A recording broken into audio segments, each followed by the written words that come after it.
Okay, so we're going to start this section of the event. We're going to be talking about quality control, quality assurance processes, regulations, that kind of thing. So I wanted to start with introducing the panelists. Dr. Jeff Raber, he's trained as an organic chemist, and he has been operating a facility in California since 2010, measuring components of cannabis and also publishing some of his research results. Dr. Jahan Marcu, I met him in 2010, and we were both working in the endocannabinoid field. So in addition to our interest in cannabis, we were both doing endocannabinoid research. He got his PhD in the molecular pharmacology, studying the CB1 receptor and binding of different chemicals to that receptor.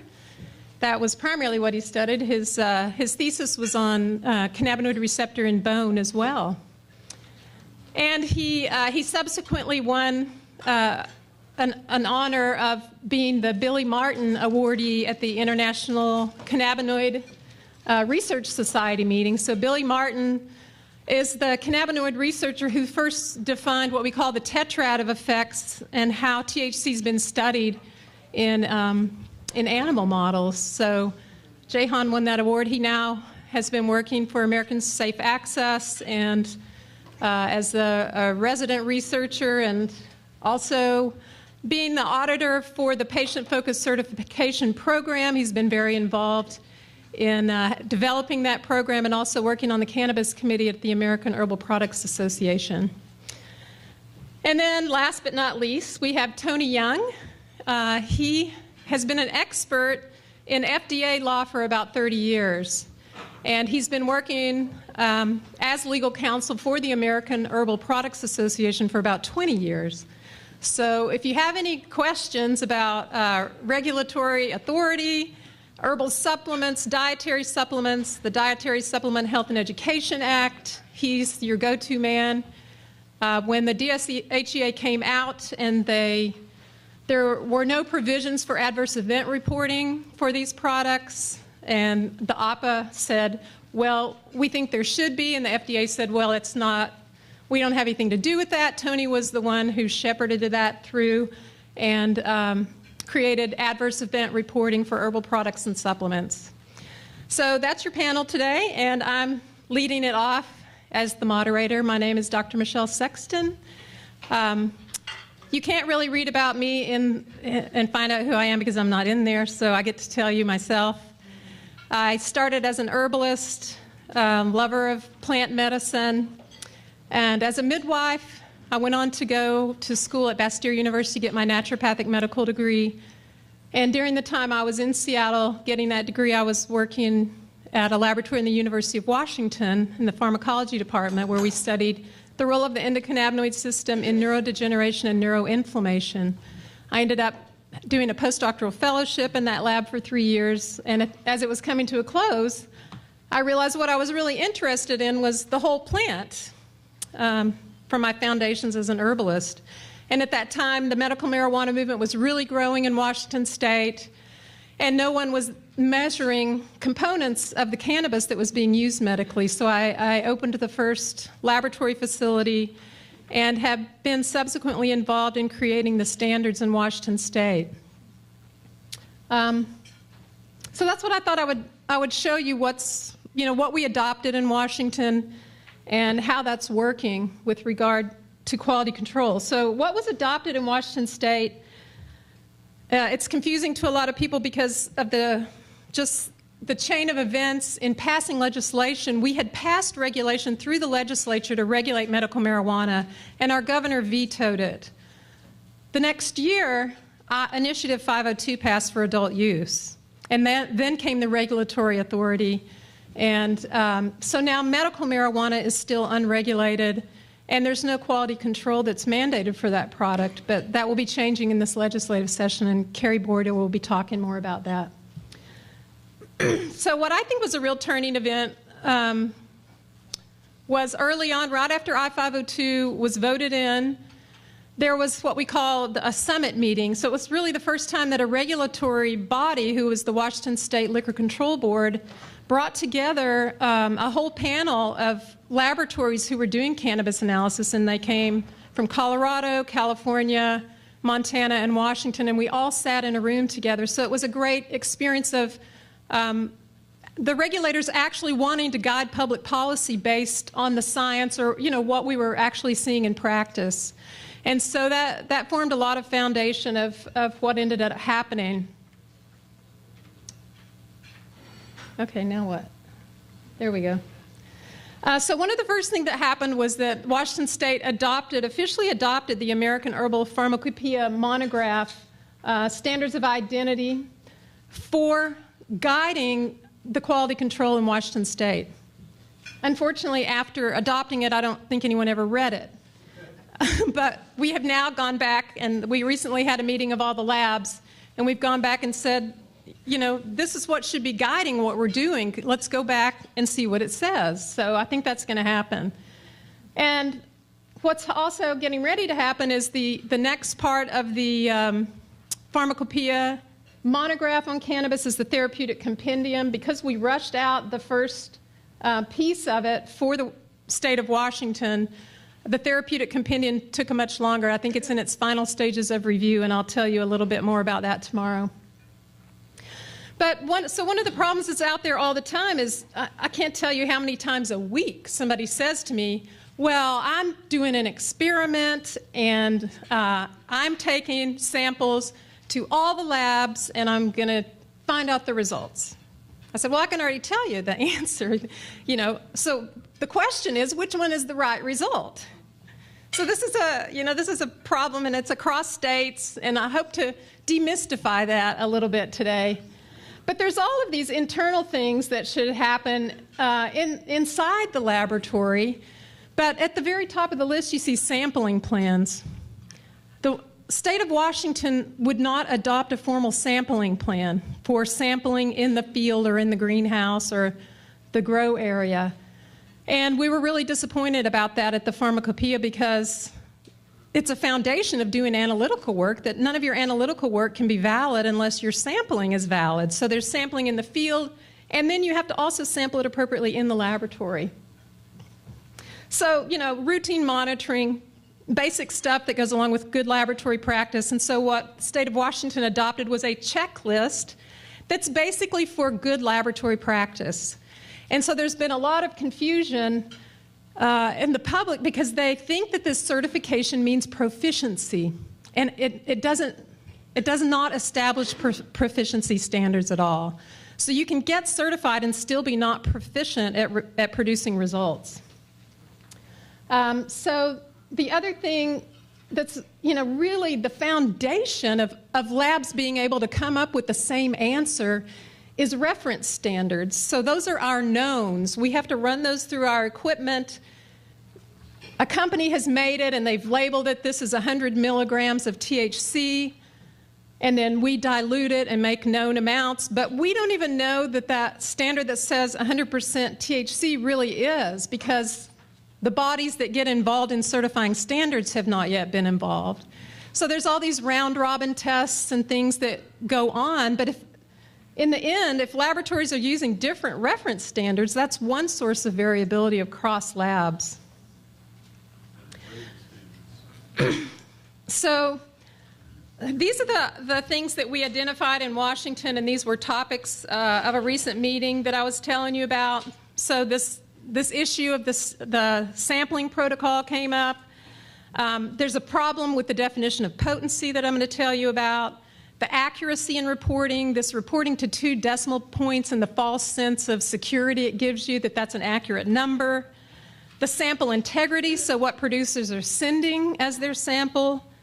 And again, I already mentioned certification versus proficiency. And then if medical gets swept into this system, there's no screening for pesticides in concentrates, for aflatoxins, for ochratoxin, or anything that could really affect the health of really ill people. So we have a long way to go still.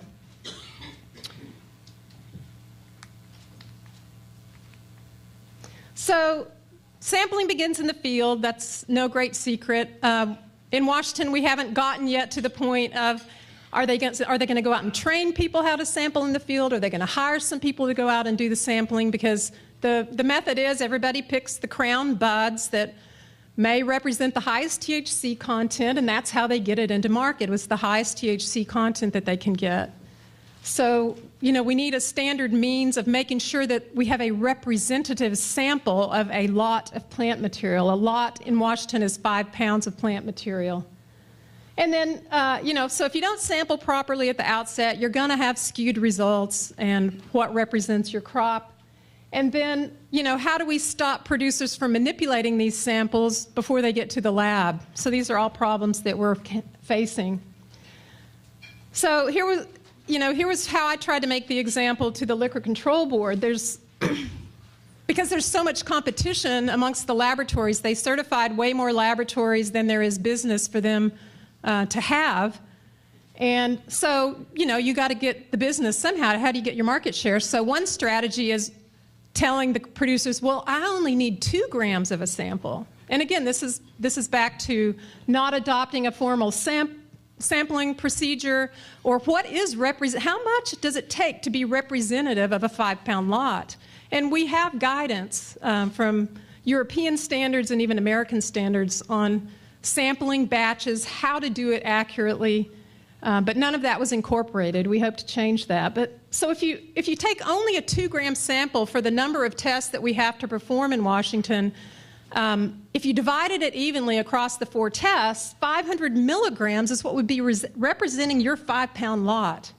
And so then you only have a 1 in 4,563 chance that you might sample that gram that could be infected with a fungus or a microorganism. And we've had about, the last report I got was that 10% across the state were failing microbiology, one of the areas of microbiology that was being tested. I wasn't able to get an update. I've heard reports that some labs say they're having 80% fail rate. In my lab, it's about 20%. Do you know? Jeff's got 25%. So that's, I think probably 20% is realistic. This is even with the outdoor crop coming in. And in Washington, even eastern Washington in the fall, it cools off. There's a lot of powdery mildew. There's a lot of fungal growth. So it looks like about a 20% failure rate. But if you go back again to the monograph, the reliability and therefore the ability to comply with state or federal regulations of any conclusions drawn from the analysis of a sample is dependent upon the test sample accurately representing the entire batch. So Roy Upton put this statement in there after the state of Washington failed to adopt a sampling plan, and everybody ignores this. So, as a lab, I instruct my producers how they're supposed to sample a batch and what, we have come to determine would be representative. We still can't get more than 5 grams, though, and I don't think that adequately is representative of a 5-pound batch.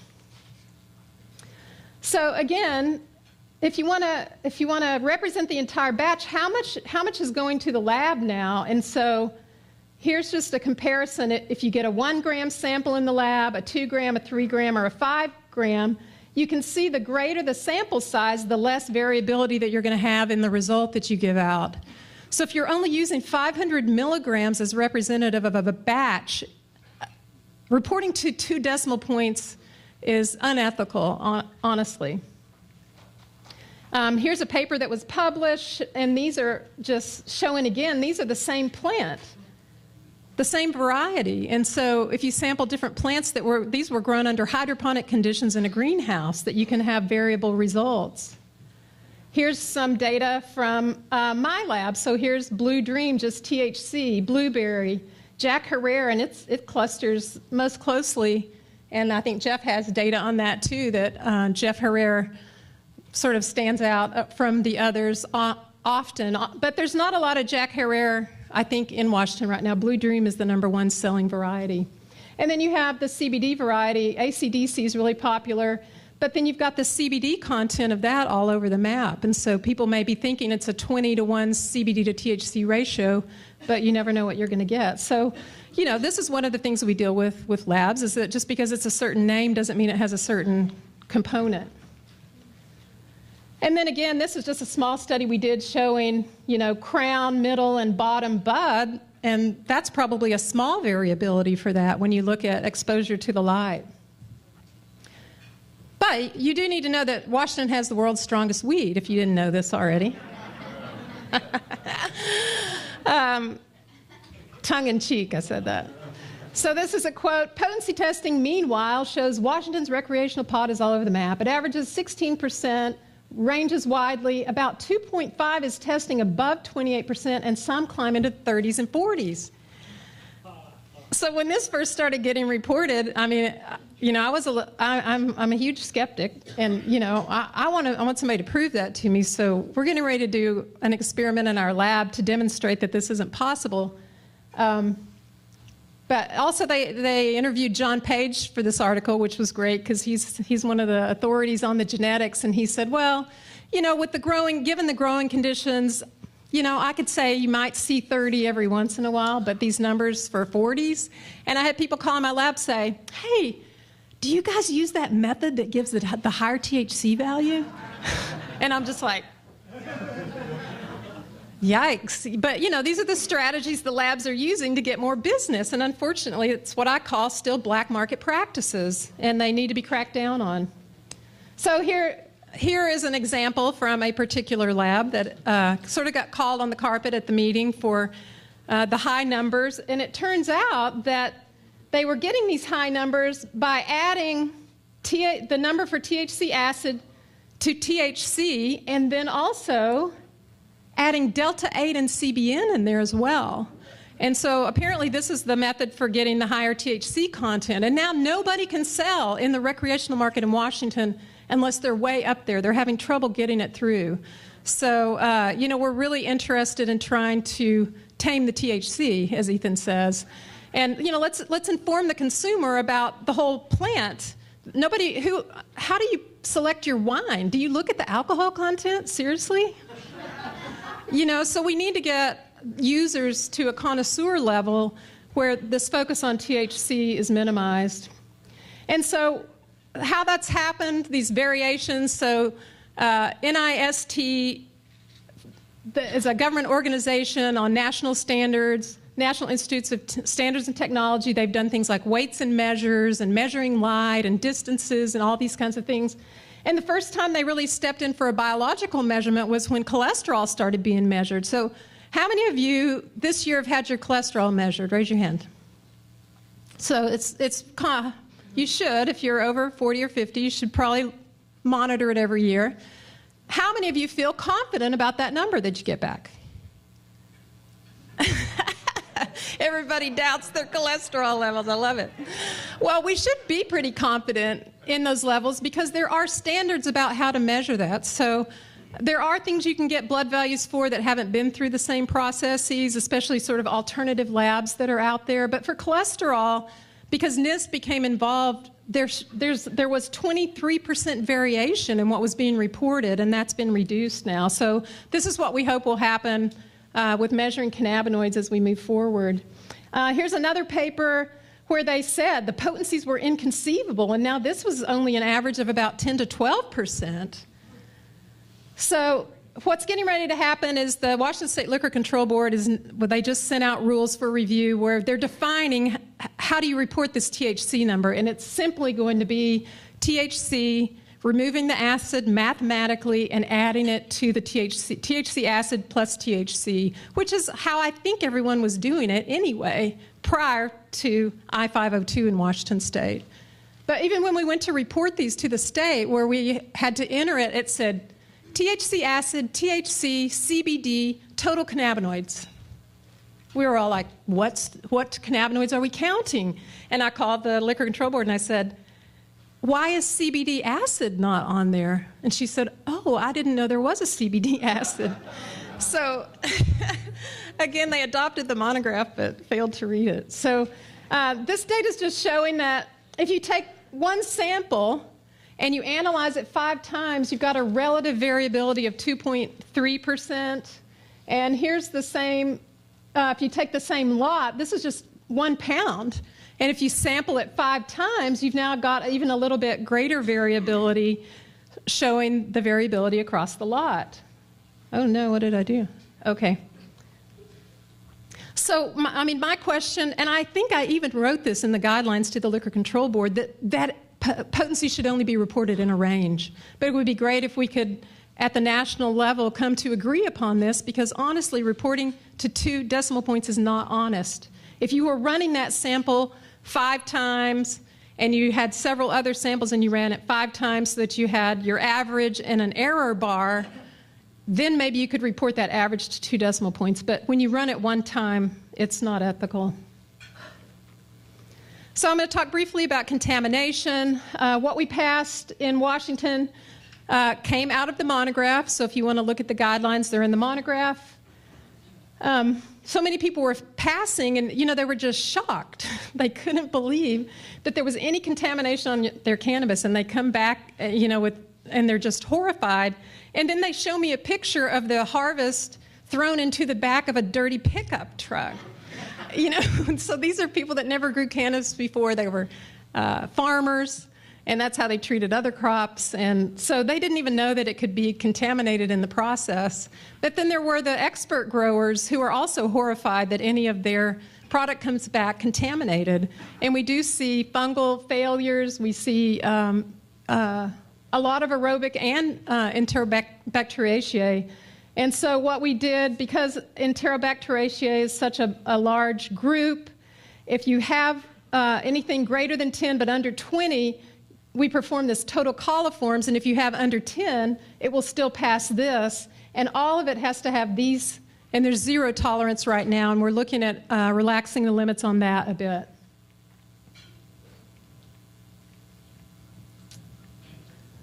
So here's a story that just came out. They recalled some of their product. It was contaminated with Enterobacter, not associated with acute health risk. Well, which Enterobacter? It matters. And we don't really know the health hazards. There's reports of contaminated marijuana being inhaled, and people with compromised immune systems, that's more with fungus. But, we really don't know a lot about this contamination and how this product's being used. But what we did say in the monograph was these values do not specifically represent pass or fail criteria, but that's exactly how the Liquor Control Board interpreted it, and they put these numbers in there as pass or fail criteria. And now I don't know if we'll be able to get them to revise that. Right now, this is not the most important thing on their docket. Rather, they recommend levels when plants are produced under normal circumstances. Individual herbs such as mints, which have a high concentration of trichomes, such as cannabis, so you're going to have higher levels of molds in seasons of heavy rain. Washington is constant rain. So, I think we need to look at relaxing some of these limits, perhaps. And then what about the sample integrity they bring in for microbiological? So what some labs have been reporting is that people are bringing in separate samples and saying, oh, here's my potency sample, and then this one is my microbiology sample. Or they're submitting it already ground up, so you can't really do a good visual inspection of it, which is part of what it has to pass visual inspection. And then what the monograph says is that none of these organisms are found in 1 gram. And, people are using other methods of detection where they're looking at the DNA, and as far as I know, those platforms haven't been validated by any third party for a certain amount of material yet. And so again, if they're only sampling 500 milligrams, you saw what the chances were of it being representative. The AOAC guidelines say, so if you're going to validate it, you should show less than 5% false negatives and less than 10% false positives. So some of the methods that are out there may haven't been through very stringent validation processes. So what are these processes? We've been talking about this in-product testing and the output here. And we need a lot of things to get to a point where consumers can trust this. In the meantime, realize Yeah, there's a lot of variability. And if you want to waste your money and go take it to 5 labs, do that and just count on getting 5 answers. And it's not fair to pick the one that's the highest because you don't know what the right answer is. And we don't even know what the right answer is. But also this depends on everything that's happening on the back end of the input and the crop. And Jahan will talk a little bit more about that. So how do we address this variation? We need finished products that have predetermined quality and reliability. We need that for this industry. We need methods validation. The organizations that typically do this didn't want to have anything to do with it because it's a Schedule I drug. We hope those things are changing. There's international committees for consensus process. We need proficiency testing, but we can't really do this until we have certified standards and validated methodologies. So don't count on knowing whether your lab is proficient or not anytime in the very near future. And we really need a team approach, and this is what we're starting to see happen, that professional analytical chemists are coming up and taking an interest. Everybody's willing to come out of the closet now and say they're interested, and this includes the American Chemical Society, the American Oil Chemists Society, and many others. But we need government agencies and professional organizations to continue to come together in unity to really create everything we need as a foundation for quality assurance and quality control of cannabis products. So thanks for your attention, and at this point, I guess Jeff is next.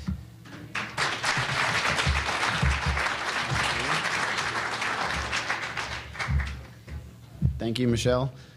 I'll just quickly echo some of her comments. We also run a laboratory in Washington. We started in California in 2010 and opened up in Washington a little over a year ago.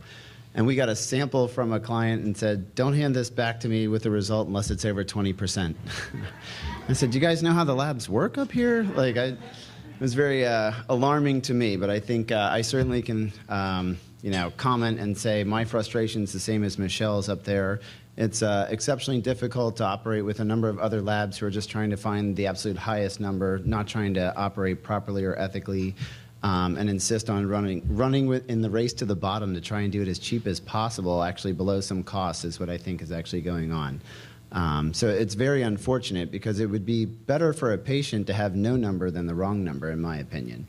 So it can be exceptionally misleading and can actually be detrimental if someone thinks a potency test represents a quality control test for pesticides or bacteria and none of that was done, or if they miscalculate a dose or believe there was CBD in there when there actually wasn't. Those things can be exceptionally, harmful to a patient. So I think it's the most responsible position in the game is to be a testing laboratory. And it takes great integrity and a lot of technical competency to do it very, very well. And you're challenged everywhere and every angle possible, from clients to regulators to lawmakers to producers to patients. Everybody is really looking for that number. And if I had a nickel for every expert that was the best grower out there, I swear it would be, we'd have a really fancy lab. That would definitely be the case. But it is really an eye-opening position for many, and it's very difficult. It's the only job that you can actually do very well at and end up losing all your clients. And so it was a shock to me. I was always told in school, do well, get A's, study hard, and then if you do your job right, you'll actually be able to continue doing that. Well, if you do the job right in Washington and you give a potency number, a THC value that's, accurate, it was sampled properly and representative, and you say, here's 16%, you'll never see that guy again. So it's very disturbing. They did not listen to us when we first sat down and said, sample integrity is probably the most important position. And if you don't have an independent representative taking that sample, you're going to have issues. And when they sat us down a year later, they said, we don't know why we have all these issues. We said, well, we told you so is really the only answer that we could give you, but here's how you can correct it, and please listen to us this time. We have worked with some of our clients up there to actually develop sampling plans, and we make them do a number of samples so that you can see that there is integrity in how they're doing that. But I think it would be much better to certify results if the labs or some other independent agent was actually taking the sample. You can have all your equipment calibrated, you can run it the right way with all the right people, but if you don't have the right sample, you're getting the wrong number in the end anyway. So it has to be representative of the entire picture. So that being said about testing labs, I thought, since I'm kind of bored myself personally talking about some of that stuff, but I know it's very important, that since we're here talking about regulations, laws, and how those can be shaped, that I would give a little bit of a perspective on some of the data that we've collected on other studies, and hopefully using that towards shaping regulations. I've spoken a lot inside of a lot of regulatory bodies from Connecticut, Nevada, Illinois, Colorado, and Washington to try and help them craft regulations and understand how testing can be done, what you can test for, where it should be implemented in their program, and which types of agents they should be looking for and how. And I think only using insight and valuable perspective that we've gained from operating in California for a large number of years, because since there are no rules, you see absolutely everything and anything. So we've got a very broad-based perspective on all the types of different products someone might try and put cannabis in, and just picture any food. We've probably seen cannabis inside of that. And we also have a Dutch national citizen. He actually married an American woman and came to the U.S., and he helped set up the Dutch National Medical Program. So we are very fortunate in our lab to have Sietse Elzinga, an amazing scientist who actually really understands cannabis very, very well, brought 8 years of Dutch cannabis experience into our lab in 2011, and we certainly have benefited a tremendous amount from his intellect, his understanding, and his knowledge base coming from the Netherlands. So setting those standards and protocols has been, important in helping regulators and other types of lawmakers understand what they need to know about labs, and something that's very technical has certainly been an interesting challenge for me. Most of them were just scared to death that cannabis is even coming across their desk to begin with. And then they hear this thing called labs, and they have no idea what a lab does. And then the words start to get longer, and the multiple syllables show up, and they're like, oh man, you can see the eyes glaze over, and they're really lost. So we have to slow it down, dial it back a little bit, and actually give them some copy-paste language. And I think we're getting better to a place now where there are a number of examples and models, and I think that's been very helpful in seeing these things develop. But the first ones down the path they had a very, very difficult job, I would say. So let's see if we can. So highlighting some of the picture across the country, you'll see that there are a number of states that require mandatory testing, and I think that is definitely the trend. It's here to stay. It was funny when we started in 2010, some of the comments we got were, you can test this. Like, no, it's just a plant. Yep, it's not some foreign mystery material from the moon or something like that. Yep, it's very easily tested. And you can, in fact, test it in a large number of ways. What you want to test for, how you test for it, how fast and accurate you are, and what you're representing in that sample and that test that you're taking are the important parts to consider. So I think now we see a couple different states doing things in different fashions. We're seeing that federal experiments within the state laboratories and getting a chance to, oversee a couple different models. It's certainly a very interesting case from an experimentalist like myself. And if you look at places like Colorado, they were one of the early pioneers. Massachusetts has an incredible sampling plan that they've included in their regulations. And Connecticut set the grade for the definition of pharmaceutical-grade medical cannabis. So their specifications are plus or minus 3% of the label claim. And that is extremely stringent for any botanical product. So it actually ends up requiring homogenization and very diligent sampling to make sure that you can actually get that number that will be placed on the label, so that if they go and take the sample off of the shelf, that they should end up with something within plus or minus 3% of that value. Those states require cannabinoid potency testing and also full safety screens, including heavy metals and pesticides, microbiological contaminants as well. As Michelle was saying about Washington, they kind of said, well, we'll just get started. We'll point to this monograph that we won't read and just hope someone follows that, and we'll go down that path for a while. They did listen to the fact that it is an inhalation product, and that is much more sensitive to the body than orally consuming. You don't have first-pass metabolism. You don't have stomach acid breaking things down. You don't have different absorption rates. Inhalation is just like injecting it into your bloodstream. So it's a very different health and safety concern than it is for any food product that you would orally consume. So there, the major requirements are foreign matter inspection with a visual inspection, moisture analysis, which is just a kind of quality control check, microbiological contamination, and cannabinoid profile. And they didn't put CBD acid in there because they didn't think standards were available for that. So it's fortunately they are now. More of these reference standard companies are producing more and more cannabinoid standards for this purpose, and we're starting to see that evolve. Certainly 5 years ago they were scared to death when I called and asked, can I get some of these things? And they said maybe for $10,000 for a couple vials we could send that to you. It's come a very long way from that. Oregon took a very interesting approach where they said in their medical system so far, dispensaries are required to test for pesticides, mold, and mildew. They didn't know which ones, they didn't know how, they just said that was the only words that they could come up with. We've seen things similar to that in terms of Los Angeles and Long Beach at one time had considered city ordinances to that effect, but they were repealed after 200 lawsuits rained down on the city of Los Angeles. There was no way that one was going to stand that battle. But they still aren't quite sure, how to define the word pesticide. What exactly does that mean? It can mean thousands of chemicals to a chemist like myself. So I certainly cannot go and tool up my lab to test for that many in any sort of cost-effective manner. And the equipment to do so costs more than a house for some people. It's upwards of $300,000 to $500,000 depending on the approach you actually want to take. So when someone says, why can't my pesticide test be $50 and why do I have to do it all the time?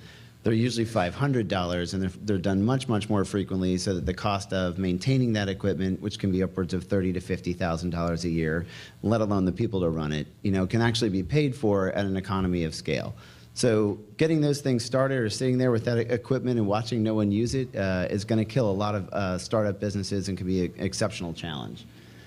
In California, as I mentioned, it's all voluntary. So what we've been able to understand and learn there has been through a lot of hard work and a labor of love. We drove 50,000 miles a year for many years to try and go and collect samples by hand so we could understand exactly what was going on, and that's how we generated a lot of useful data that we use.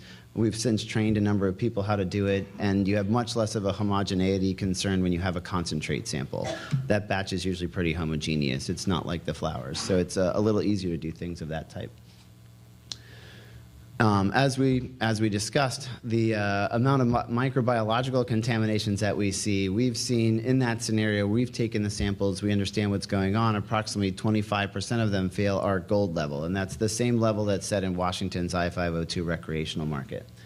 And it's mostly molds, but sometimes we see the entire bacterial party. It'll fail every one of the screens, total aerobic count, enterobacteria and coliforms, and the molds section as well. And there are some published reports out of the UK, I believe, that talked about aspergillosis, which they attributed to contaminated cannabis being inhaled. So I believe that can be a concern.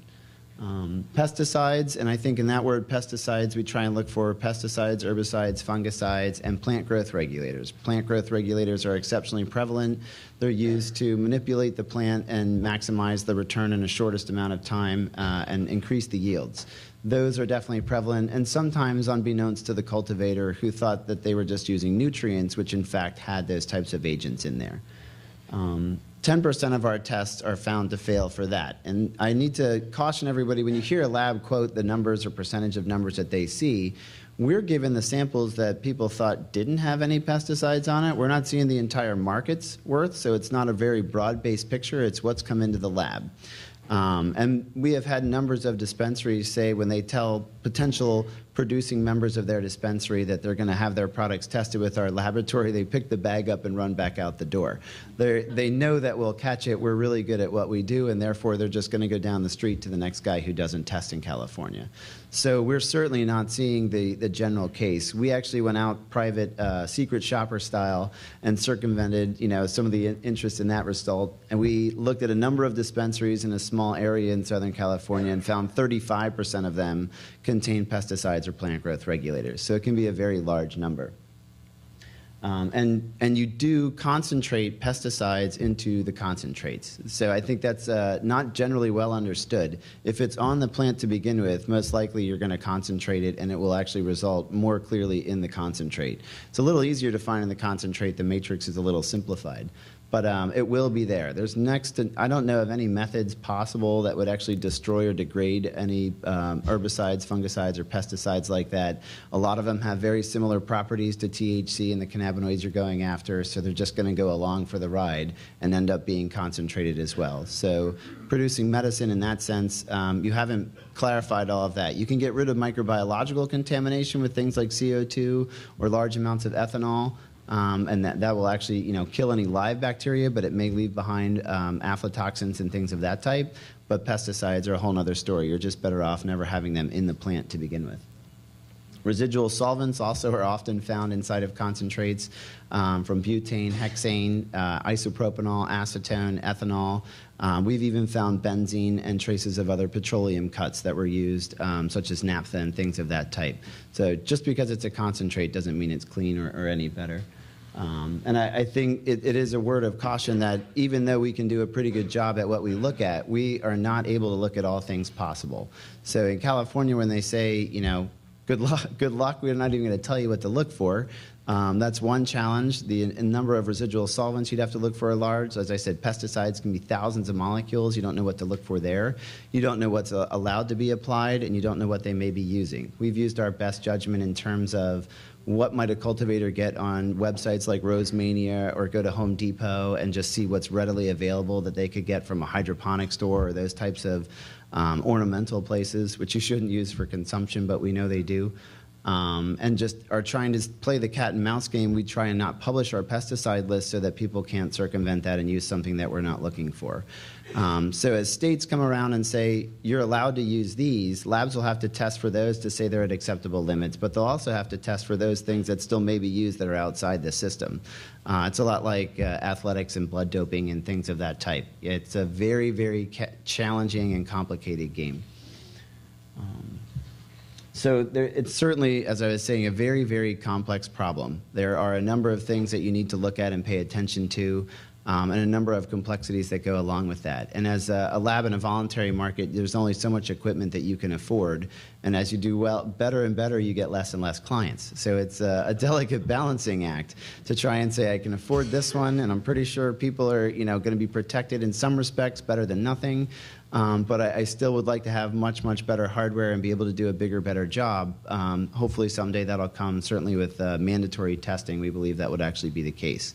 In the state of Washington, they still aren't sure which pesticides they're going to monitor or how frequently they're going to do that testing.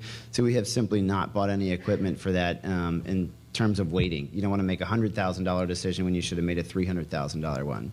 So it's very challenging from that respects too. So it's method development takes a long time too. To do that right, to do it repeatedly, and to do it really, really well, it takes a considerable amount of efforts. So it would be another word of caution if a new state comes online. It'll be interesting to watch in Nevada how fast a lab says that they're ready to go, especially if they were a brand new lab that never did any cannabis testing before. So if they're ready to go day 2 that they've opened their doors, I'm really going to question that one, because it takes a lot of practice and experience to say that they've done that well and really went through the whole picture. But we know the market doesn't want to wait. So what I'd like to talk about now is our pesticide inhalation study that Dr. Rousseau had alluded to earlier. And I think one question we got when we started testing pesticides was, how do you know that that would actually be a problem for me? How do I understand that if I have it on my plant material that I would ingest that? And that's a very fair question. I was like, that's one of the best questions I've heard operating in the space so far. I said, that's good. We got an intern from the local community college and sicked him on the project. A very bright young man, Nick Sullivan, and said, here you go. We're going to set you up. And we studied the pipe on the left, the water pipe that was produced by Scientific Inhalations. They supported the study. So they said, how about you study our device along with a typical handheld one on the right, which they made specially for us to configure to connect into our equipment. So the one on the left used either no filters like you see pictured, or virgin coconut carbon in the top and cotton on the right-hand side. So those were the 3 types of studies that we did in that. And this was the basic qualitative study that showed there's a number of different pesticides that you could put on there and screen, and that you can see that there are varying amounts of those that were available. The green line is the one with the filters, and that actually was helping to alleviate exposure to patients. So it would probably be a good idea to use that. And it's the same reason you see cigarette filters. So in the cigarette world, they understand that pesticides may be present, but they really don't care because they think they're going to kill you anyway. And that was that was the rationale. So there are no pesticide standards in the tobacco world. We can't actually even apply that here. But we're talking medicine to people who are immunocompromised. They may be very sick. They may be very young and developing. And we're not trying to cause harm to anybody. We're actually trying to help people. So it's a very different, story and a very different case. But you can see even with that approach, you can't stop everything from coming into the airway. So we focused that study to do the quantitative study, which is a lot more difficult and a lot more rigorous to do inside the lab and takes a lot more time. So instead of doing that broad-based number of components, we chose four of the more commonly used ones that we've seen inside of the lab when we've done the detection. And those four are pictured here. So things like diazinon, bifenthrin, paclobutrazol, the plant growth regulator, and permethrin. And what we found was in that glass handheld pipe, which would probably be very similar to a pre-rolled cigarette or any other typical water pipe, you can have up to 70% of that molecule entering the airway and hitting your lungs. Now, it doesn't mean you're going to absorb all of that, but you're definitely going to have a good chance to absorb all of that. That was an alarming number. I mean, I think most of us had first assumed that there's going to be some sort of degradation, certainly when you're using combustion, because it was placed on the plant material, and then we hit it with the lighter. So you can put it all on the plant material, make sure you take off all the solvent, quantify that it's still on the plant material, put a known amount of plant material inside of the device, and then use a lighter, and we've connected it, and I have a diagram of it later, to a mechanical lung system. So vacuum pumps, and we had trained ourselves at an expo. We had a whole bunch of people just come up and inhale water up through a column so we could see how strong inhalation rates actually were. So we used a little bit of a rational approach, not just something that's going to pull really hard, but this is based on a number of users saying that this is most likely what the inhalation volume is going to be like when someone at home goes and uses this. And what the results showed were definitely quite alarming. So even a typical water pipe, that's the one in the middle, really will expose you to that. You don't see much condensation in terms of water or anything else cooling. Only along that cotton path is what we found actually condensed a large number of pesticides. There's a lot of surface area there, and it actually holds on to them pretty well. So it makes rational sense. And we did publish this. This was our first peer-reviewed publication in the Journal of Toxicology. So, and it was really nice for an intern to earn a publication out of his job, too. So fortunately, we hired that guy, so that was really good for us. Microbiologically, we use a rapid microbiological testing platform, and we can look at total aerobics, enterobacteria with coliforms or combined yeast and molds. This platform looks for any live organisms, and it can do mold testing in 48 hours of test time. So it's rapid enough that people could wait a little bit.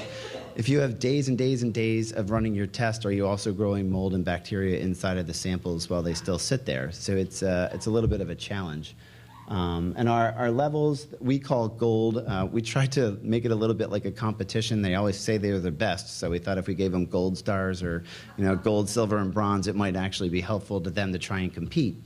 And the gold is based on USP levels for dried botanicals. So we thought that was reasonable, and unfortunately, that was exactly where Washington landed in the recreational market. It's still debatable as to where a rational level should be for medical purposes. We're not going to be irradiating anything here. I don't think anyone's going to do that in the United States.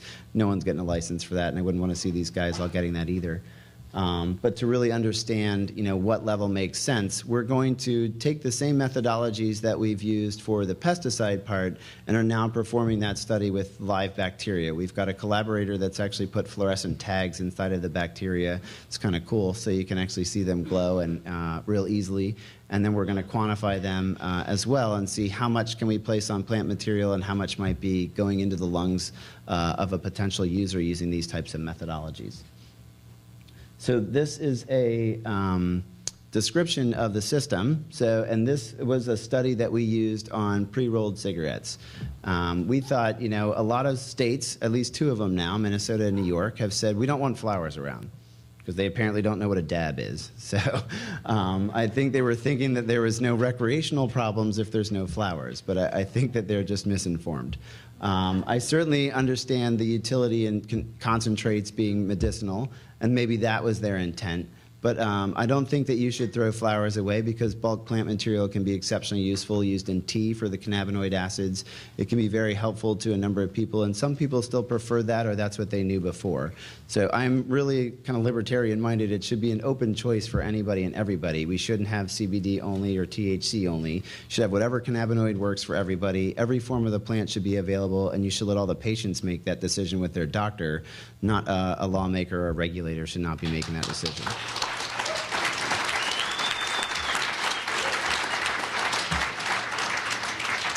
So I'm going to try to use science to convince them of that. So wish me luck. It's definitely, we thought some rational-based approaches. We had seen some cases, and it's always a concern how much actually might get into a consumer if they do have a standardized pre-rolled cigarette. So we thought, hey, this is another good project for someone. And since we have a system, let's go ahead and do it. And let's try and do it to the best of our abilities and capture everything possible. So we have a vacuum pump with a time controller, and that can actually, puff and do the inhalations. And you'll see the gas traps there in the blue, and there are two sets of them. One was to get the mainstream smoke that comes out the end of the the end of the pre-roll, and then the other one was to capture all of the side stream stuff. So what you understand in early pilot studies is, man, I can't find all the THC or CBD. Where is it going? So it's not in my traps, and I've had enough of those traps to know that I wasn't missing anything. It was all being condensed and trapped. So it's not there. It's not inside of the remaining parts of the ash. There's only very little bit there. Where else might it go? So that was why we decided to capture some of the side stream smoke as well. And we do find some of it there. But ultimately, some of it just gets destroyed. So it's maybe not the most efficient means of converting THC acid or CBD acid into THC and CBD. And that was, I think what we ultimately came to. This was also published in a peer-reviewed article, the Natural Product Chemistry and Research. It was just recently published earlier this year. And they said this was the most comprehensive study of this type that they had actually seen, and we did not include any tobacco in there as well. So others had done some with both rolled together, but that's a very different temperature, and that doesn't necessarily represent exactly what some sort of patient might use at home. And what we found is a quick summary shown here. So on the left, you'll see the average across all of them in the mainstream smoke, and it's about 35 to 40% of what's available in that pre-roll could actually be inhaled by the consumer. So even though it's not a lot, it is consistent. So we did a number of studies. We did 3 different plant materials. One was about 14% THC, one was 15, and one was a little over 19. And we also did it with CBD mixtures, and you could tell by a linear prediction that you knew exactly how much you would get. So it was reproducible, which means you could use that in a medicinal fashion. And it was certainly quite interesting to see that we could reproducibly generate that result. Now that was, of course, a machine doing that the same every single time. So if your patient individual at home could be trained to do that the same every time, they could get consistent results that way. As long as you standardize the medicine and the product that you give to them, and then they standardize their use, I think you have a great ability to say it's a standardized medicinal product that they could use as needed, understanding that they're going to get a certain number of milligrams per inhalation once you know how many inhalation units they take per pre-rolled amount. And I think that's pretty much the basic summary. I don't want to take everyone else's time, but in general, we've seen a lot of different variations in terms of how you should approach regulators. I would say from my perspective, we're hoping to use science and understanding to say how you can use rational information and really help everyone understand that pesticides are a problem. I believe microbiologically we're going to see much the same thing because early reports are very similar. And really don't throw the botanical product out and have only one form or another. We should really allow patients and doctors to make the choice. And I'll turn it over to you.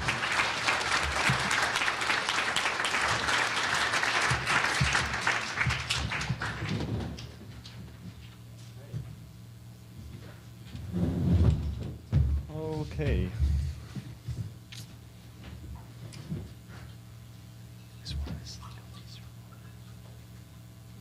Okay.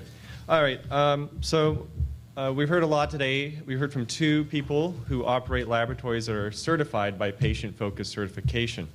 But what is quality assurance? What is this method development stuff? Why do we need these standards?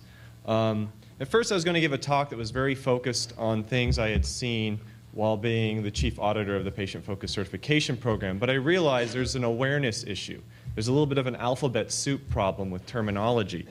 I'll give you a quick example. Was at the American Chemical Society meeting last week in Denver. They invited an extract manufacturer to address many of the scientists in the Chemical Health and Safety Division.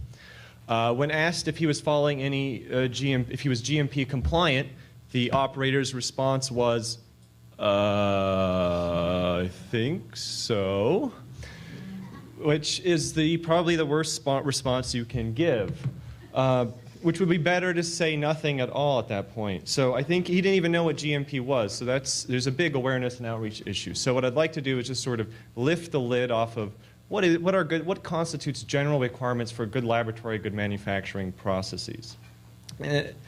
And so basically I'm going to talk to you a little bit about a paradigm shift that Michelle Sexton talked about towards the end of her talk. I'm going to talk about quality control and what is quality assurance, quality control, method validation, as well as discussing good manufacturing processes. So here are my axioms for auditing or quality control for the things I do. The first one is no assumptions. Don't assume anything. If you're taking in a product that you're testing for pesticide, treat it like it has pesticides on it. When you're developing your methods, go from simple to complex. Don't immediately try to shove a brownie into your liquid chromatograph. Start with THC, see what possible matrix interference there is. Go from simple to complex. And the third and probably most important one is use brackets whenever possible to give ranges and actual real values. Those are my three axioms, and I'll be periodically referring to them. So what constitutes best practices? Really, quite simply, it's made up of three things. You have science, technology, quality assurance, and quality control. Science moves very, very slow. Technology moves extremely fast. But they're both balanced out by quality assurance and quality control. And so these are sort of just the baseline of how you start thinking about best practices. And so we've experienced a paradigm shift, not just in the cannabis industry, but in the FDA and quality control in general. We go from reactive to proactive. The old process that still is around today is variable input, fixed process, many scrap batches. So what does this mean? It means you have variable input. You're getting in a raw product, you're blending it, you're mixing it, you're preparing something, and you have a fixed process, which means you have a QC, QA test at the end. So you've invested who knows how much money, time, effort into generating a product, and you QC it, QA it at the end. It doesn't pass your standards, you have to scrap it. Extremely inefficient and wasteful. The new paradigm is variable input, variable processes, which, if you're making something, before you go from step A to step B, maybe you should make sure step A was done correctly. And then when you go to step B and you're getting ready to go to step C, make sure step C was done correctly. Don't wait until you've already made the product to go back and QC it. Variable process allows you to create more consistent output. So quality control. Basically, this ensures that data information generated are of a known accuracy, degree of probability, and proper documentation and training. Quality assurance does incorporate quality control procedures, but there's more accountability for the results. Someone has to sign a piece of paper saying these are the official results from this test. There's traceability of an analytical report. Who was operating the machine that day? Who was doing sample prep? Proper and calibration of standardized procedures, method validation, all this stuff comes down to documentation. So are things written down? And so when you have a QC, QA system, it basically represents a pattern of actions that's for optimization, productivity, communication, and generally increasing value. All right. So general requirements for laboratory quality control. So trained personnel. This is a moving target. So you want to make sure your personnel are trained. But if you upgrade your software from, from whatever was previous to ChemStation, are they trained in how to use that software? If you get a new piece of equipment, a new HPLC machine, a new version of it, you have to also make sure that your method is robust enough that it can handle changes in equipment, but also people are trained on that equipment. Environment and facilities are properly controlled. The environment's controlled. It's safe. It has things like a fire exit. Solvent storage is probably the biggest issue that I've encountered, and I can't stress this enough. Reference materials, getting appropriate reference materials for what you're studying. Having sampling guidelines, sample handling, sample storage, calibration documents that involve with calibration. Also, how you calibrate it, measurements of uncertainty, precision and accuracy. So, you know, how close are you getting to the target, and how many times how reproducible is it? As well as one of the important parts of method validation, and you can ask this of any laboratory, and they should be able to give you an answer, is what is your limit of detection and what is your limit of quantification? If they haven't done this basic stuff to calibrate their equipment, I wouldn't necessarily trust the data. So you want to know how low they can go and still detect, say, THC, and you also want to know how low they can go and still get an accurate quantification of an active ingredient. And also, you have to think about qualifications for using methods and the people who work there. Here's an example of a fail. So this is on the manufacturing floor of a non-PFC certified manufacturer/laboratory. First, I'll draw your attention to the exposed septic pipe on the manufacturing floor here. But this is all a flammable solvent stacked up into the wall in huge jugs next to an oven. So this pretty much ends with some guy running out of the building with his dreadlocks on fire. So this actually, the FDA actually goes around and inspects places for this. And I know that many of us are critical of the FDA, but I thought it was important to point out because this is all public information. You can go look up 483 non-compliance issues. And people do get cited for no written procedures for their HPLC system or validation on hardware or software. No audit trail archive. You know, issues with data acquisition and storage. You know, not validated. No exchange between hardware and software compliance. So this is a really important component. And this starts as, you know, much like the PFC program, a simple 1 or 2 compliance issues isn't a big deal. But if you see a lot of them, it represents a systematic error with the management that doesn't know what's going on in their own facility. So it's really, to think about it, this is a lot of standards are around method validation, making sure you can prove what you're doing.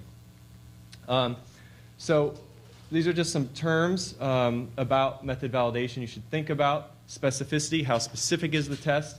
Linearity, and this is in range. This is something our previous speakers has touched upon. So you have this calibrated piece of equipment, and you want to know how many points they're looking at. What is their range in that calibration curve? And I can give you an example of why this is important. And this gets back to something called Beer's Law. And you could have a whole panel at this conference about what is Beer's Law. But the quick and simple version is if you have 2 points anywhere, it's very easy to draw a straight line between them. But the more points you have, the less straight that line becomes. In the conceptual way and this is important when you're generating calibration curves or you're doing reproducibility studies. And a simple way to remember Beer's Law is if you go to the bar and you have 2 drinks, you can still walk a straight line. If you have 12 drinks, Beer's Law. So accuracy and precision studies are important to conduct. So not just whether or not you're getting the right answer, but how close you're getting each time you do it. We discussed limit of detection, limit of quantification. Robustness is a very often overlooked thing, especially for expanding laboratories that want to have operations in multiple states. How well do the methods transfer? Different operators, different equipment, slightly different changes in solvent can all affect how well a method transfers. I've run into this problem in biochemistry where you ship someone's cells and the cells don't grow in their medium. But this could also work if you're trying to, say, transfer an HPLC, a liquid chromatography or potency analysis, to another state or another country. So paying attention to those variables and knowing in advance where the weaknesses are in your system. Also looking at system suitability. How good is your separation, resolution? Do those little peaks look nice? Are all the peaks able to be identified? And so this is an overview of the validation process. We're not talking about A to B to C. We're talking about a circular process that feeds into each other. And when you're starting to validate your method, we want to think about starting with questions. What's available in the literature? What do you already know? Pick your instruments. Look at your response to your analyte. Minimize overlap with other compounds. Start to look at matrix effects. And once you've begin with questions, designed your sort of experimental setup. You've tried to optimize it a little bit. You go into sample prep. The simplest version of sample prep is dilute and shoot. Put your product into a liquid, dilute it, take some out, put it in the machine. This doesn't always work. A lot of edibles tend to become really gooey and sticky, so there might be some sample prep methods. But the idea is you can go back, optimize, choose different equipment, ask better questions. But by the time you get to a validated method, you better have a linear response, Beer's law, law of proportionality. You also must be able to identify any impurities that come up. So are all the little peaks in a chromatogram identifiable? Do they know what they are? Or they're just like, I don't know, we'll just, like that's mystery compound A. But that should not happen. And then this is a circular process. I want to just think about it. It feeds into each other. So what about good manufacturing practices? Well, GLP, GMP, there's some overlap there. Basically, very similar stuff. You want to make sure the premises and the buildings are appropriate for what you're doing there. You're zoned appropriately. If you're operating in a residential area and you're only allowed to have one employee, you should only have one employee. Personal protective equipment. It doesn't do any good just to wear shoe covers if you're not covering your clothing or your hair. Personnel and materials that are allowed into the place need to be checked and verified.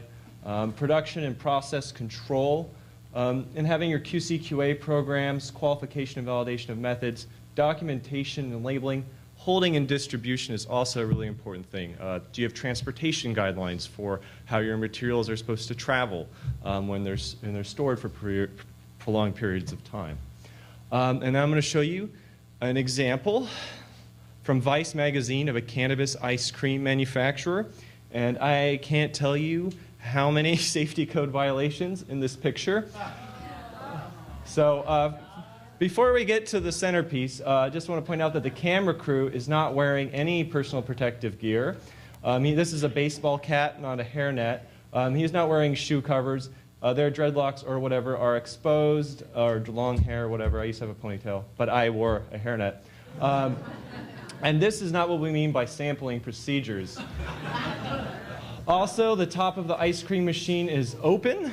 This is what when we talk about PFC certification, I think this is a good difference of what you would never see in a certified place. So basic product safety handling guidelines, they're pretty important to follow.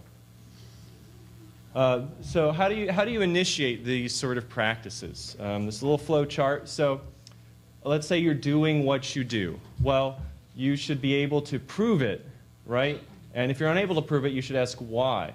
And you should also say what you do, document it. And all of these things feed into continuous improvement and innovation in what you're doing.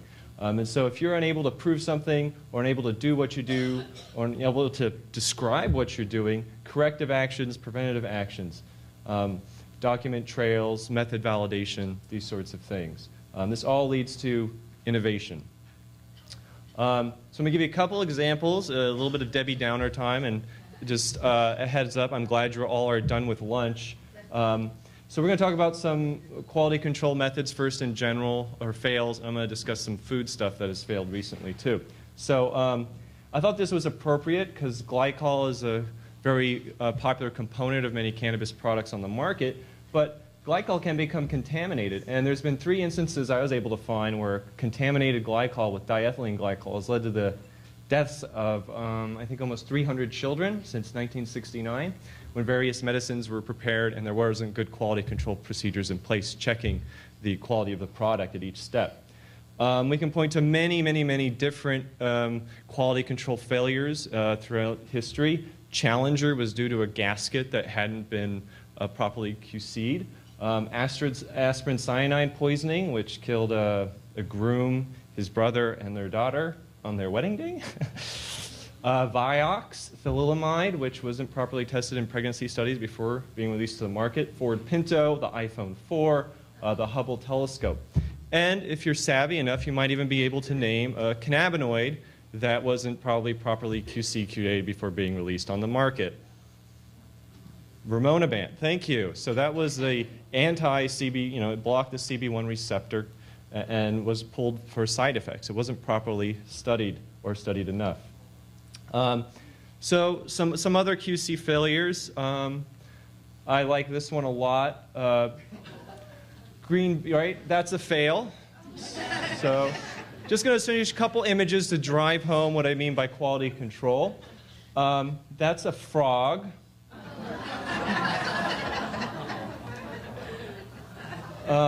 You know, unevenly filled liquid containers in a supermarket. I think this could be important when you're thinking about vape pens or tinctures or things like that. And it's very rarely that quality control mishaps work out in your favor. So here is hamburger buns and hot dog packaging. I guess it doesn't matter so much sativa indica, right, Ethan? But if there's immersing content different, watch out. So this is the one instance I could find where quality control mess-ups might fall under your favor, is the giant Oreo. But these are all examples of things that can go wrong, even with good quality control procedures in place.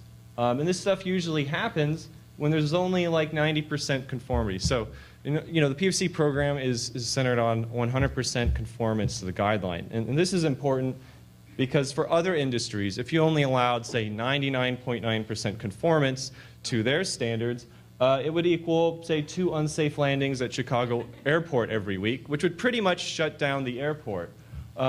16,000 pieces of mail to be lost each hour by the post office if they only followed 99.9% of their SOPs. Or in terms of pharmacists, 20,000 prescriptions to be incorrectly filled out each year. Less fun than it sounds.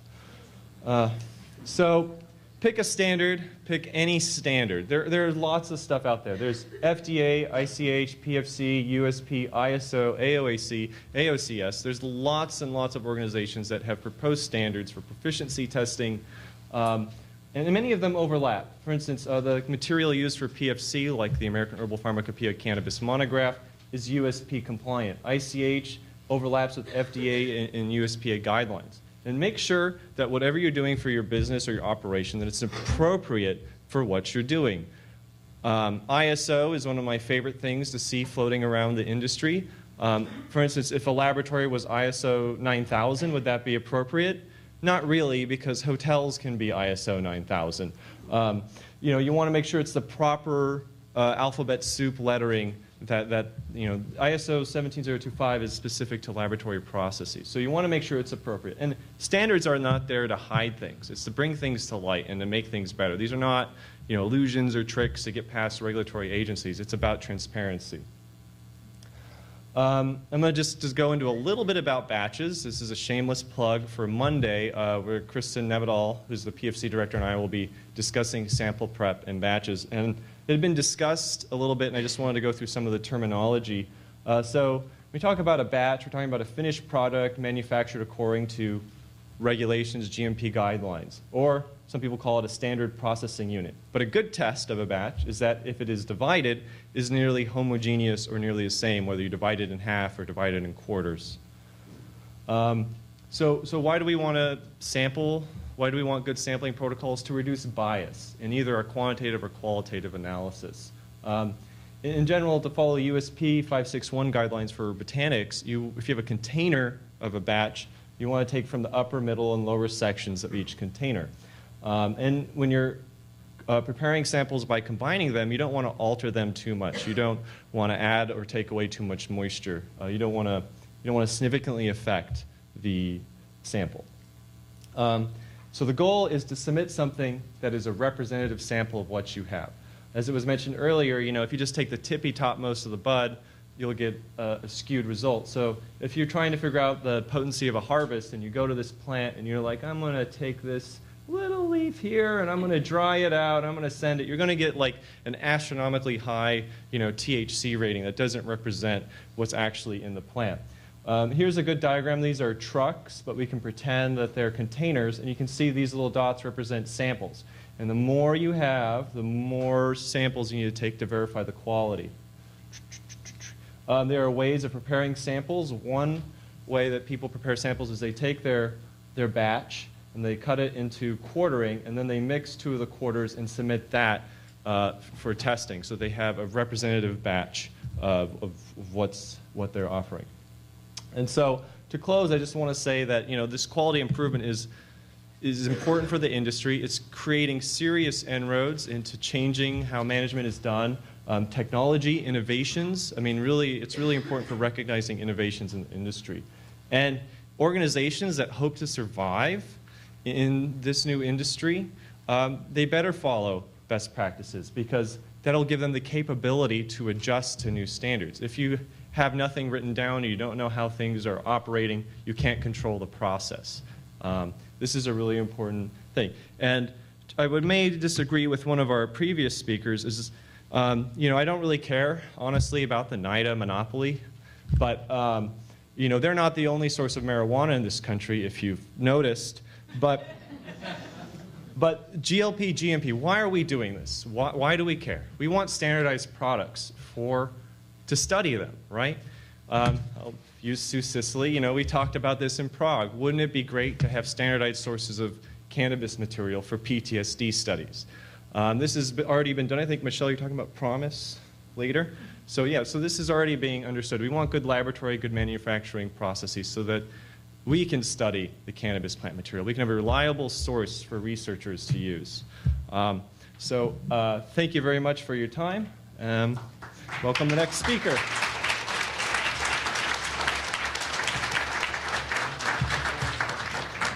I'm Tony Young. I am General Counsel of the American Herbal Products Association. We are the trade association of the herbal products industry. I want to disabuse Michelle of my authorship of the petition to have the adverse event reporting by FDA. That was an APA project. Michael McGuffin and I worked on that, and the APA board approved it. And we essentially led the industry by saying the time has come for botanical or for dietary supplements to have an adverse event reporting system. No, I think I brought the wrong one. Yeah. And I don't have my pewter with me.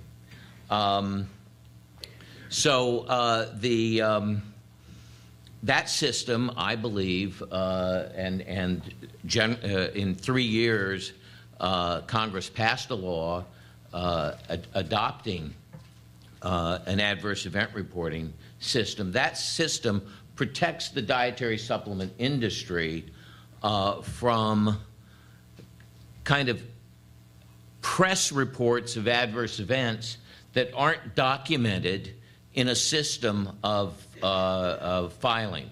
And I will get my proper slides so you'll all have access to them, I think, at the end of this, probably by the end of this.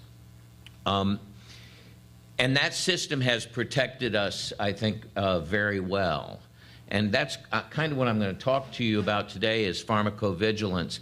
But I'm going to start by addressing what I was asked to address, which is what lessons have we learned from the dietary supplement industry? And even before the dietary supplement law was passed, we had an incident with an ingredient called L-tryptophan, which is an amino acid and which was used by people basically to help them sleep. And it was used by a lot of consumers. And the company that manufactured it, the main supplier, was a company called Shodenko in Japan. And they decided that it would be appropriate, and this is something companies often do, to increase their yields by providing a purer product so that instead of a 2% contaminant profile, you heard about contaminant profiles, it would have a 1% contaminant profile. And we never test contaminant profiles. People look at them, and I don't know that any testing would ever have turned up what happened. And what happened was that there's a disease called EMS, and only my slide would pronounce it properly because I'm not even going to try. But EMS is a debilitating or fatal disease. If you're debilitated, you get to live the rest of your life very, very challenged. If you die, you die. They had about 35 deaths and hundreds of people debilitated. $1.7 billion went from their company to the injured and to the lawyers. think about, and I always say this to the dietary supplement industry when I speak, think about suppliers of ingredients in your industry. How many of them have $1 million to stand behind their products if there's something wrong with them, even if they obviously don't know that it's wrong with them?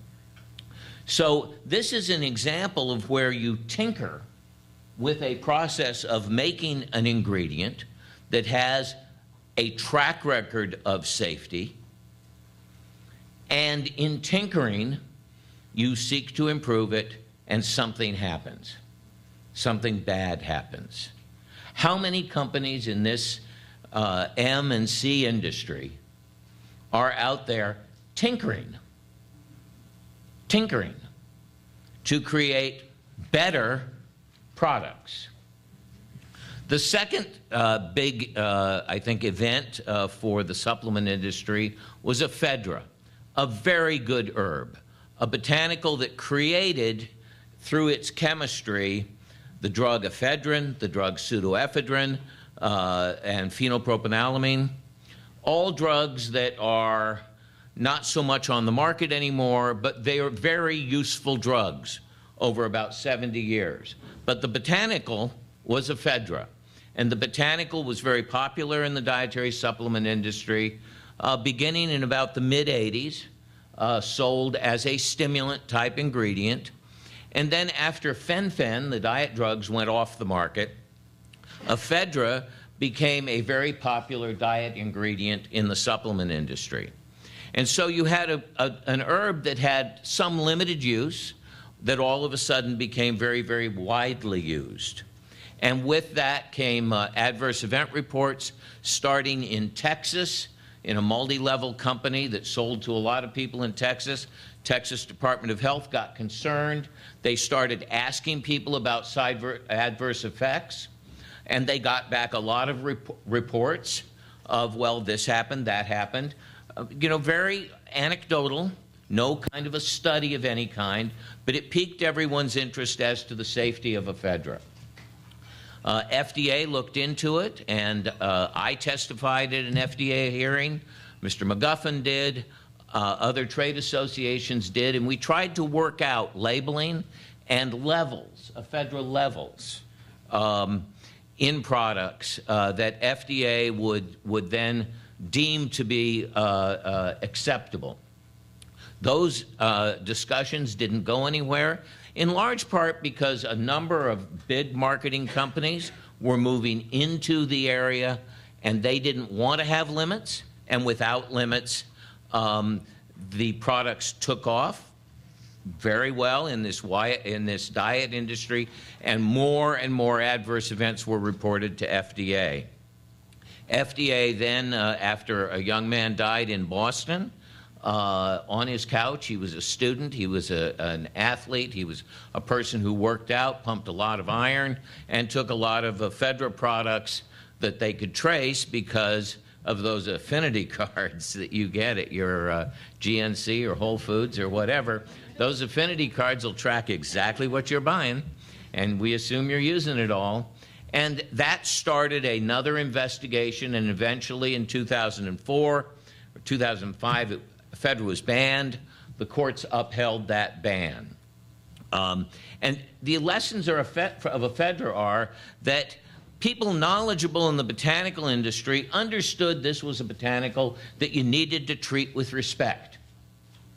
And yet the marketing people in the various companies were able essentially to co-opt the process for the usual reasons.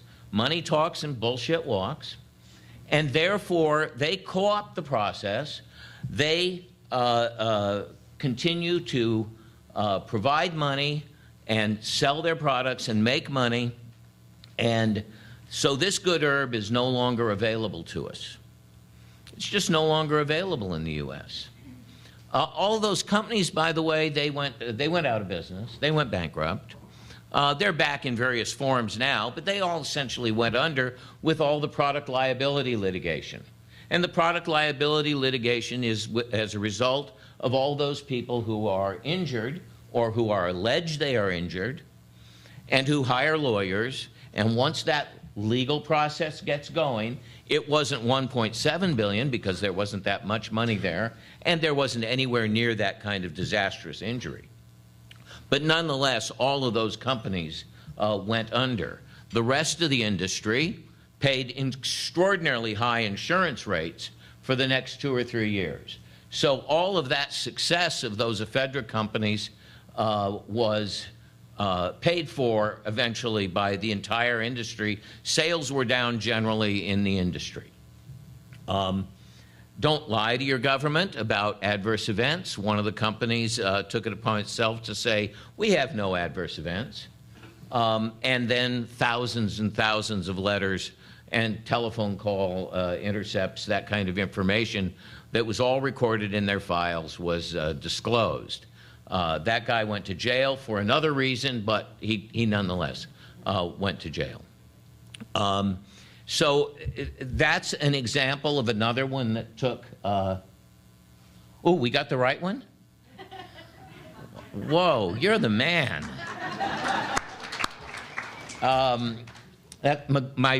My consigliere, Michael McGuffin, was telling me what to do here, and I appreciate it.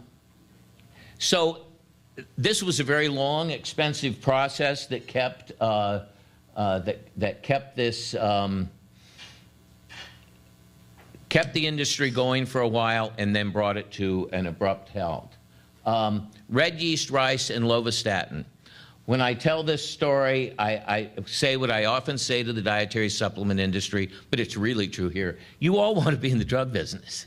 That's what you're here for, right? Medical marijuana, that's drug.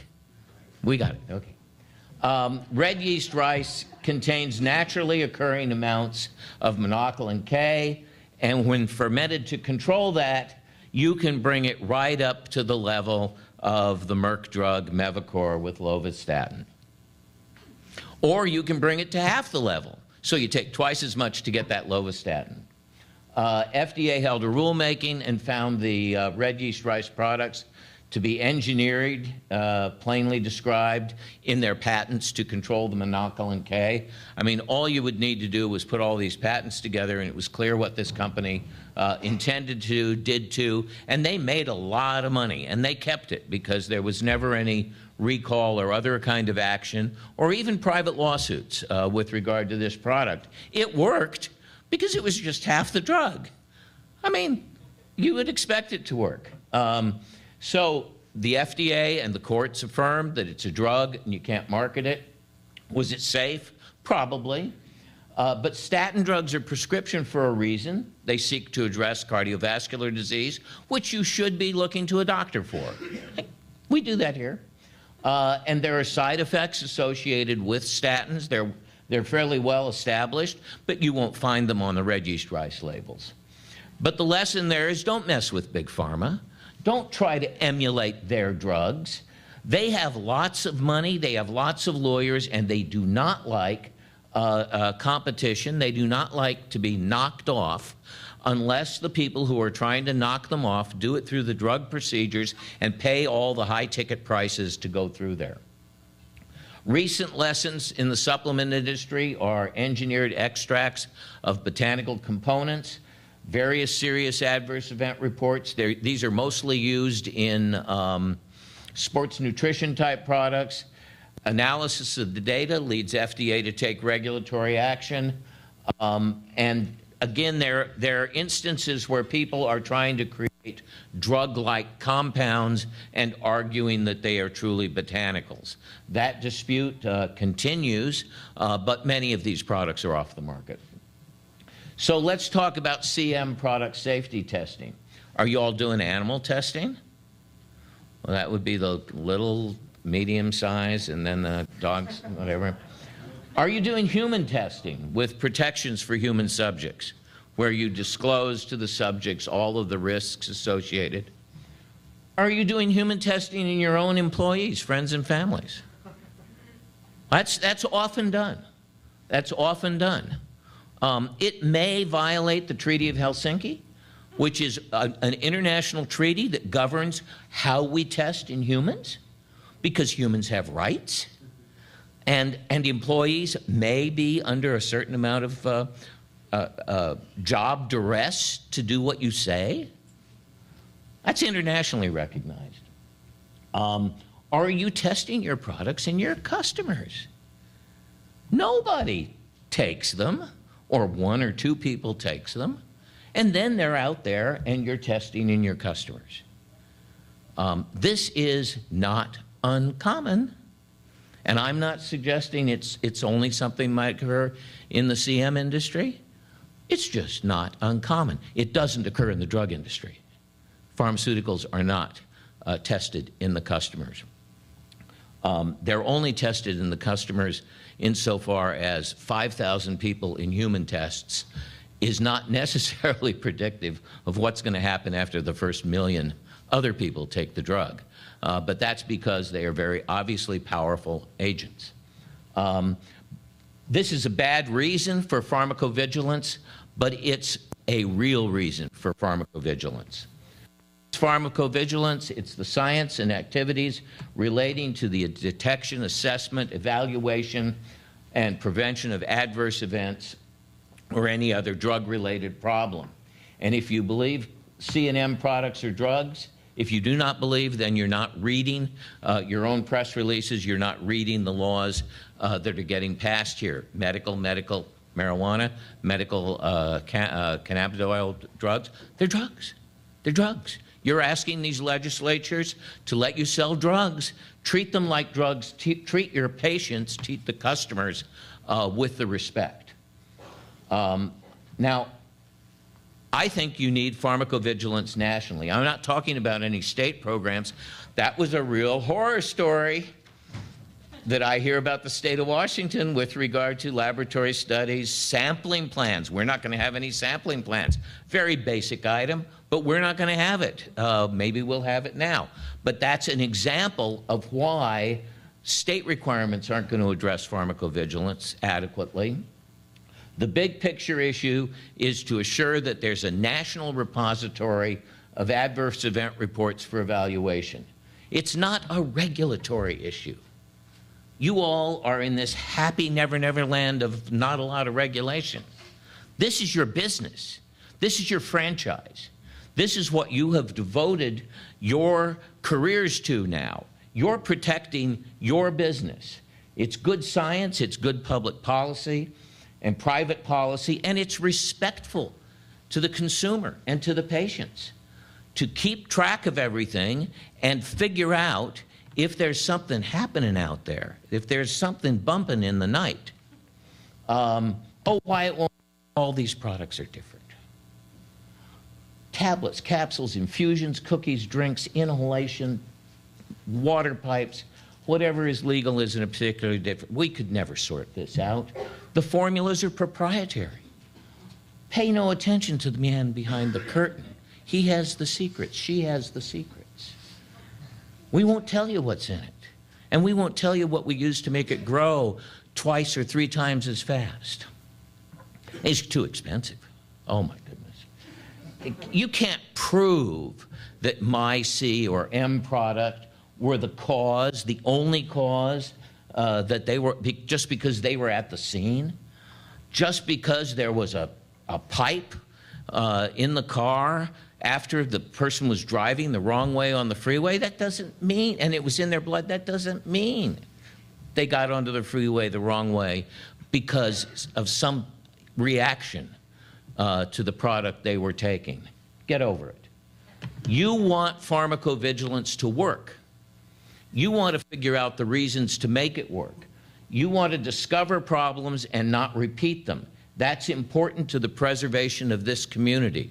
I like the story about the diethylene glycol because in 1938, the Food and Drug Act was passed when a very reputable drug company determined that the way to make sulfa drug, very newest, best, life-saving drugs available, to make it good, easy for children to take, would be to mix the sulfa drug with ethylene glycol. So it tastes good. Oh, that's good. About 100. About 100 lost their life. Okay? Big mistake. They probably could have tested it in 10 rats and figured out that people were going to die, but they didn't. They just said it tasted good. And it met all quality requirements because it was probably very good ethylene glycol.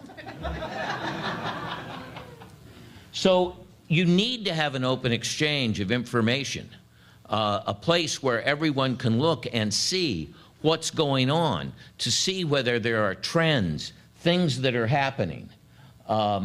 It's necessary to assure product safety. Otherwise, it's just going to continue to be a mystery process.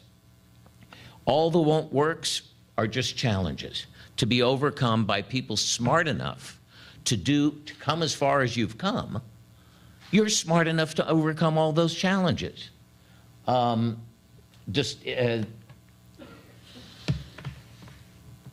you need to be your own FDA.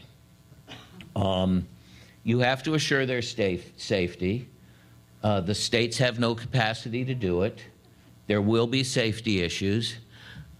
There will not be standards created by the National Institute of Standards and Testing, because it's the National Institute, and you ain't national. The national government is watching to see how big a pothole you all are going to fall into, because the national government is not behind you. How many U.S. government representatives are there here at this meeting? They're not allowed to, officially. I asked a botanical scientist on yesterday if he was going to be at this meeting. He said, "Are you kidding? We can't go to meetings like this. We can't get funding to do that." They're not watching. They're only going to watch for the accidents. You have to be responsible for seeing that there are no accidents. What part of safe are we not understanding? Yeah, that's what we're talking about here. This is going to be a monumental effort. And being non-responsive, you'll then shift into the lawsuit area. So if I were selling these products at my store in Colorado or my dispensary in California, and if I were in the dietary supplement industry, I'd say, oh, by the way, how much product liability insurance do you carry? How much product liability insurance do people have? Is this even an insurable business?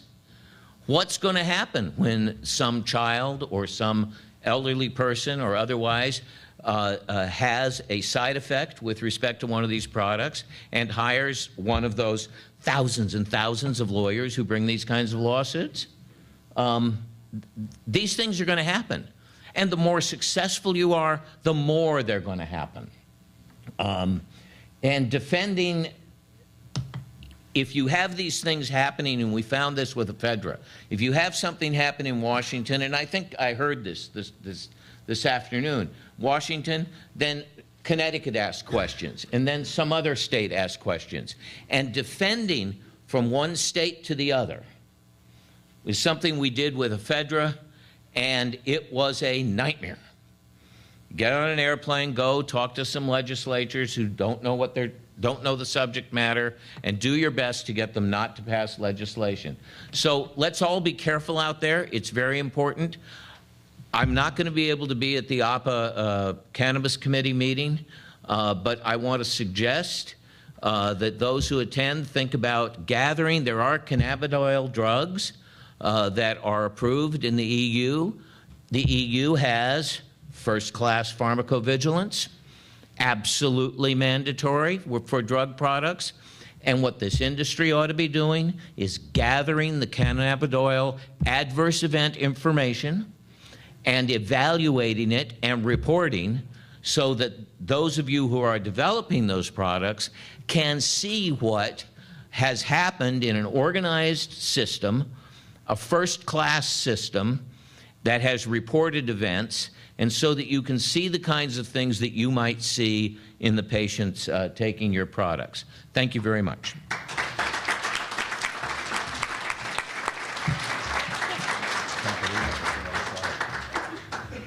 Thanks so much to Tony Young, who will always amuse and horrify. Dr. Jahan Marcu, Dr. Jeff Raber, and to Steph Scherer and Asa for having us on this panel.